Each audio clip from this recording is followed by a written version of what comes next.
I wonder what silly things I can find on the internet today.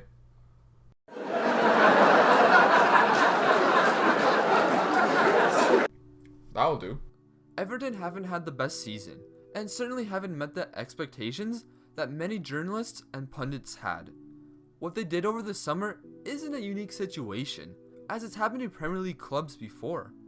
Are Everton doomed for mid-table forever, or do they have a chance to break into the top 6 in the future? Let me know your thoughts on Everton this season, and whether you think they will eventually have success.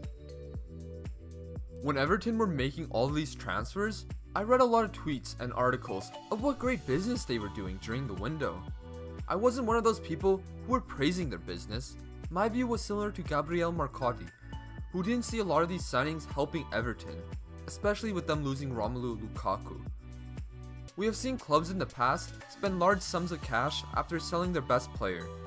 Spurs is the first one that comes to mind, as they sold Gareth Bale in the summer of 2013 for around 100 million euros. They brought in the likes of Soldado, Lamela, Paulinho, Eriksen, Capoue, Churches, and Chadli for over 100 million euros. The only player that has turned out to be a potential world-class player is Eriksen. Lamela is still there, although he hasn't performed to the level like he did at Roma. This wasn't a one-off, as Liverpool did the exact same thing next year when they sold Suarez in 2014. Over 100 million spent on Lallana, Lovren, Markovic, Balotelli, Moreno, Origi, Chan, and Lambert. Chan and maybe Lallana are key players, but the others are either gone or have been scrutinized on multiple occasions, even when Liverpool changed managers. That seems really familiar with Everton's transfer window. They signed a grocery list of players for over 100 million, young players who haven't set their mark in the team, and big signings not performing to the price tag. Each of these teams haven't replaced their star player with a suitable replacement during their window of spending. Spurs and Liverpool are now in a better place, but in my opinion, that came because they were patient. Everton are currently 9th, which would surprise many people last summer, especially these guys. 7th seemed to be the minimum, but that's not the case right now. Coleman may not have been the right guy for Everton, similar to how Villas-Boas wasn't the right guy for Spurs. With Rodgers, I don't want to take away his season in 2013-14, as that was an incredible season with fantastic football being played. However, if you looked at the seasons surrounding that year, they weren't great, specifically looking at the beginning of the first season, but we'll leave that conversation for another day.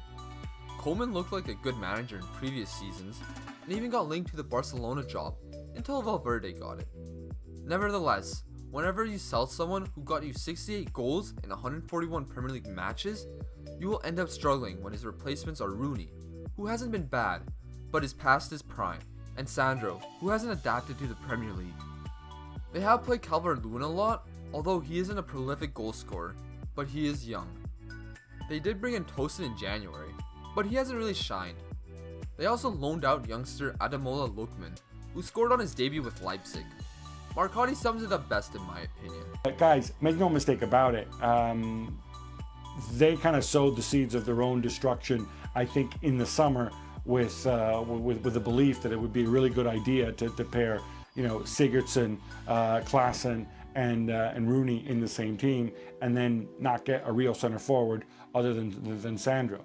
I think that's really the basis of this frustration, and I think Koeman really is hanging on by a thread right now. Patience is key, and that helped Liverpool and Spurs, and they will continue to succeed as long as they continue making good decisions. Sam Allardyce came in and has gotten them to a more respectable position. However, he's only a short-term fix, as Everton only gave him an 18-month contract. He won't be the guy to take Everton to their goals, if Everton being competitive in the top half of the Premier League is that goal. It's not going to come overnight, like how they tried in the summer. Spending that much on players, when majority of them are not going to push you to the next level, can't be the solution. It didn't work for Liverpool or Spurs, but they learned from their mistake. Soon hired a manager who had a good philosophy, got a lot out of their players, and had trust from their board, even when things were going poorly. Neither Klopp or Pochettino got into the Champions League in their first season, but the season after, they did. some better signings by the clubs have helped elevate their status in the Premier League and in Europe. As of now, Everton don't have a squad close to Liverpool and Spurs during the seasons where their respective managers got into the top 4 for the first time. But what they do have is a rich shareholder. You do have to remember though, that money doesn't always mean immediate success in a competitive competition.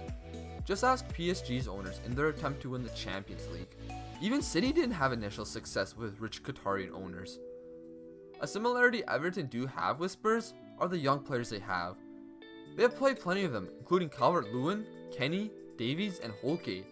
Whether any of them will become a star player like Ali or Kane, or become a David Bentley, is tough to say.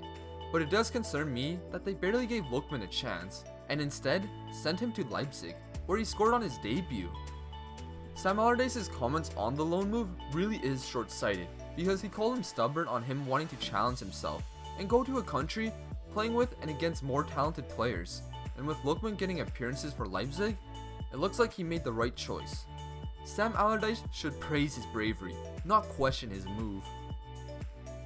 It's not all bad for Everton, as Theo Walcott seems to be a good signing for them, and Pickford could become a great goalkeeper. But Steve Walsh, who was hired as a director of football, was in control of the transfers, and reportedly scouted players like Mahrez, Vardy, and Conte at Leicester, but he's been under scrutiny. There were rumors recently of him getting sacked, but he remained.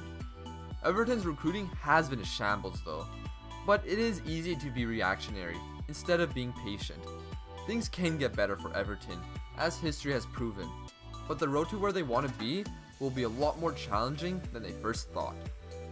Since I got this thing about Everton right last summer, I think I should become a pundit.